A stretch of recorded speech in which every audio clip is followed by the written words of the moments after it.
Welcome to our Kids Town Hall, a budget and tax conversation with students and legislators in Arizona. My name is Kelly Murphy from Children's Action Alliance in the Arizona Center for Economic Progress, and your host for this virtual discussion. Thank you so much for joining us. At CAA and the AZ Center, we believe everyone should have equitable access to high quality education, affordable healthcare, employment, and other services to succeed. A state's values are reflected in its budget. To understand Arizona's state budget, we need to understand how taxes make up the budget. Jaden, an adorable 4-year-old, will start the town hall with an important question, and Adriana from Phoenix will have a follow-up question. My family paid taxes. Where did they go? Well, first of all, your parents pay taxes, but they pay several different types of taxes. There's not one type of tax. They pay a federal income tax, they pay a state income tax. Whenever they're at the gas pump, they're paying gas taxes. Some cities and towns even have a food tax to where they buy groceries in the grocery store, they're paying a tax on that. Then there are property taxes that if you own your home and you own land, you pay taxes to the county. You may have a school override bond, which is an additional tax to fund school districts in those areas with more money. There's endless taxes. What all of these taxes are done is they're collected to fund what government runs, from your cities and municipalities to your state government. It's everything from emergency service for police and their retirements after so many years, for their medical care, but it's to put the police officers on the street. It's to buy them their equipment they need. Firefighters are funded by taxes.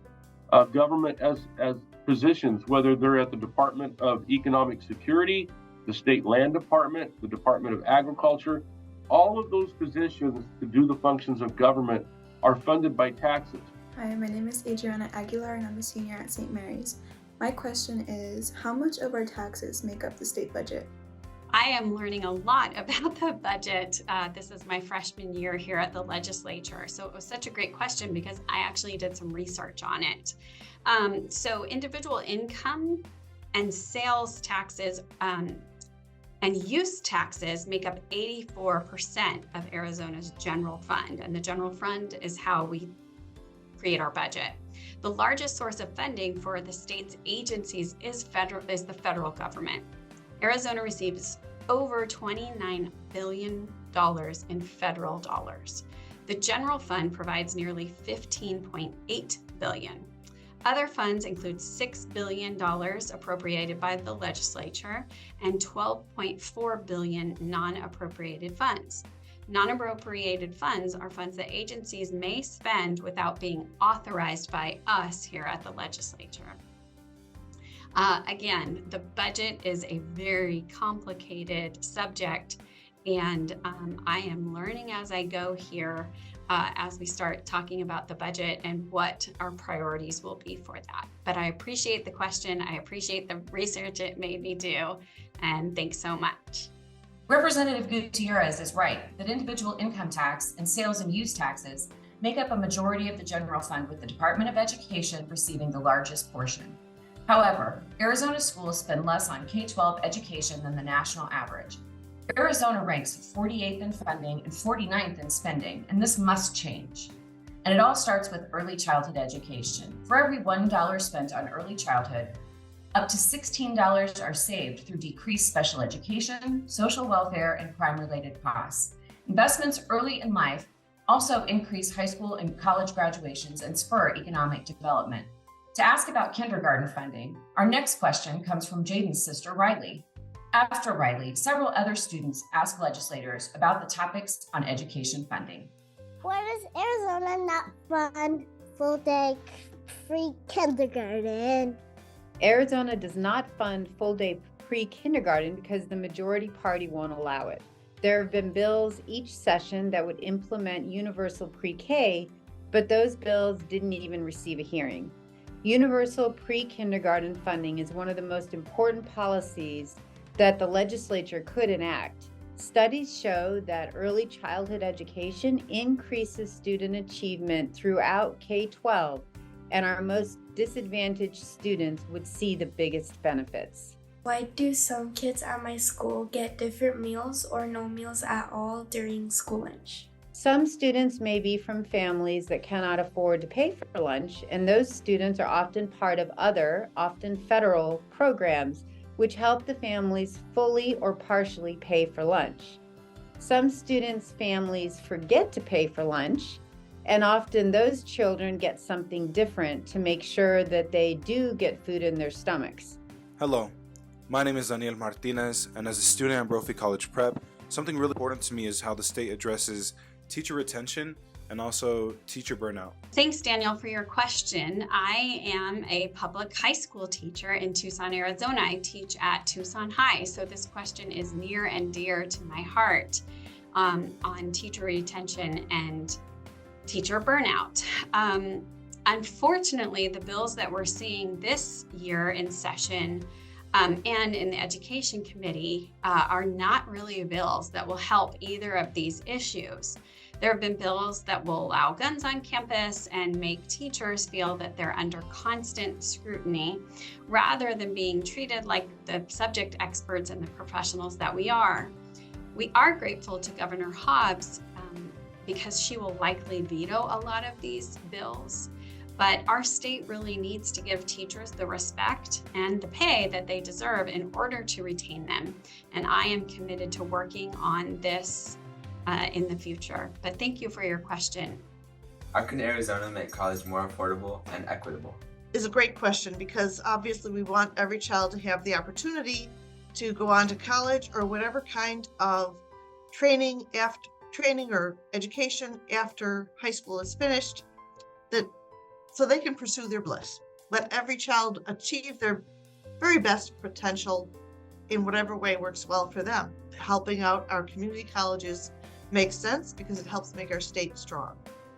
The other area is, of course, our universities. And over the years, the legislature has established scholarships for certain populations in our public universities. But then the legislature has failed to fund those scholarships. So there needs to be further investments of state dollars into our public universities to offer more and increased value of our scholarships for students, and specifically and especially for low-income students.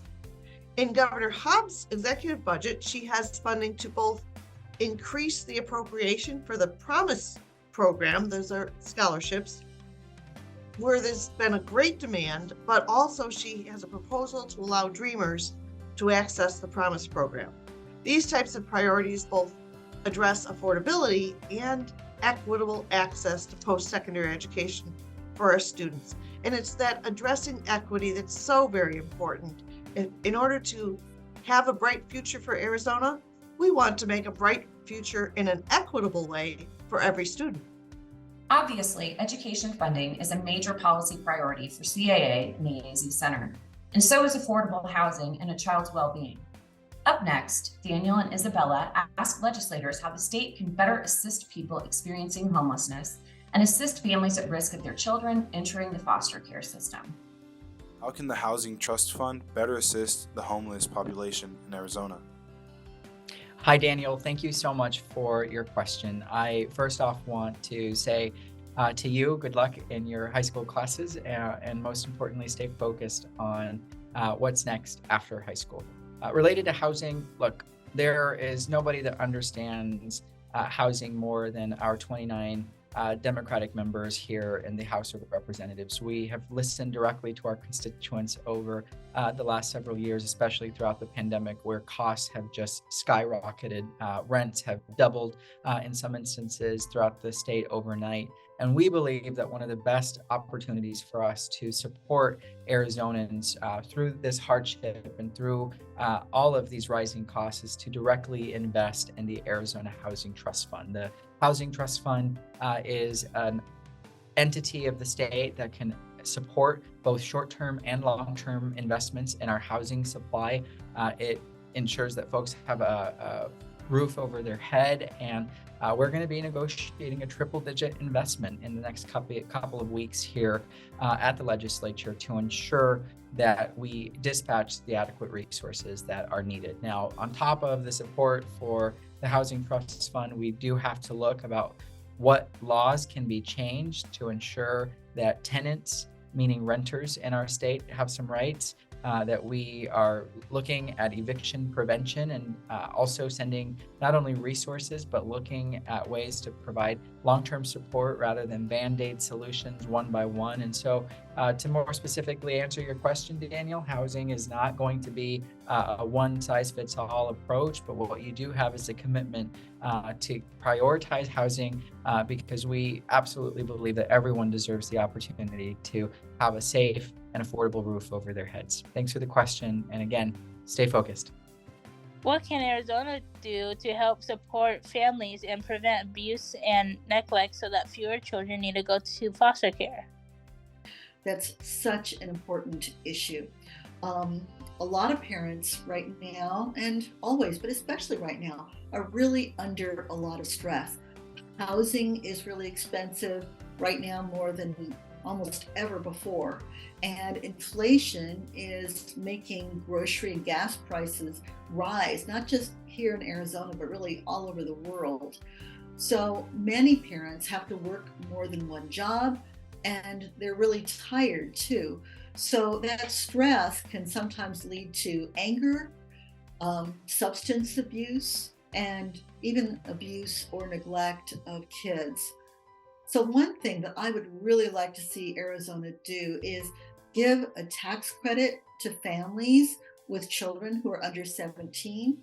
And another is to make mental health and substance abuse treatment available right in neighborhood clinics. I just voted this week, as a matter of fact, on Senate Bill 1018 that would give grants to help doctors and health centers provide just those kinds of services. That's a start anyway, but we need to really dedicate ourselves to providing those healthcare services, mental as well as physical, and substance abuse treatment so that children aren't taken away from their parents. So thank you for that really important question. Wow, these are some great questions coming from the young people of Arizona. It's so important for our legislature to support families and children through smart policies and programs that prioritize their well-being. We must ensure that every community has access to the resources they need to be well and stay healthy. Final set of questions from Leo and Xiomara address healthcare accessibility. How can the state make healthcare more accessible to families and children? Thank you, Leo, for asking about how Arizona can make healthcare more accessible to children and to families. That's a great question and an important one. So one easy way that we could do that is to make sure families know that they can enroll in a program called Kids Care. Depending on how much a family makes, parents can get health care for kids for less than like $50 a month, no matter how many kids are in a family. And our legislature could even expand the program so that more families could qualify. We could change the income limit needed to qualify for health insurance and would charge people only what they can afford to pay. That way, more kids can get health care. Does Arizona offer mental health services for free or at a discounted cost for uninsured families? Asking about access to mental health is such a very important question. I'm really glad that it was asked.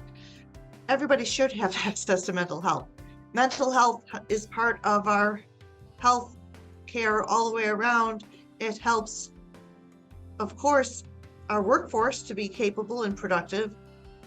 We simply want every person to be their best self. So in Arizona, we have a robust behavioral health crisis service network. And it's available to any Arizona resident, regardless of your health insurance coverage. And the services include three things. One is 24/7, 365 days of the year. Crisis telephone lines are operated by trained crisis specialists. And then also there are mobile teams that are staffed by behavioral health professionals who travel to an individual experiencing a crisis in order to provide assessment, stabilization, and they might triage the individual at a higher level of care as needed. And finally, there are facility-based crisis stabilization centers that offer crisis stabilization and observation, including access to medication-assisted treatment. So you can find out all about that on the Access website, which is azahcccs.gov, where you can get more information about that. Additionally, many of our public schools have options starting with your school counselor, to just somebody to talk to. And those school counselors can do some referrals to mental health services as well. And those are often provided with a fund that the schools have access to. In fact, a few years ago, I worked with a team on passing Jake's Law, and part of Jake's Law was a piece that helped to fund in-school counseling and in-school referrals, especially those referrals to a mental health professional. Because sometimes you just have no idea where to turn. You've got your counselor in your school that maybe can help or refer you to somebody who can help. So there are lots of options out there. And the important thing is keep on asking. If you need help, get the help you need, because so many people are there reaching their hands out to you. Go ahead and take hold of those hands and get the help that we all need from time to time. We've just heard 10 truly astute questions from students across Arizona. Thank you so much for your participation. I want to thank our legislators, Representatives Cook, Cano, Gutierrez, and Schwiebert, and Senators Epstein and Marsh, for providing thoughtful responses. It's great to see young people engaging with their representatives on very important issues that affect us all. Thank you for watching our Kids Town Hall. To learn more about the Arizona state budget, please visit our website at azeconcenter.org.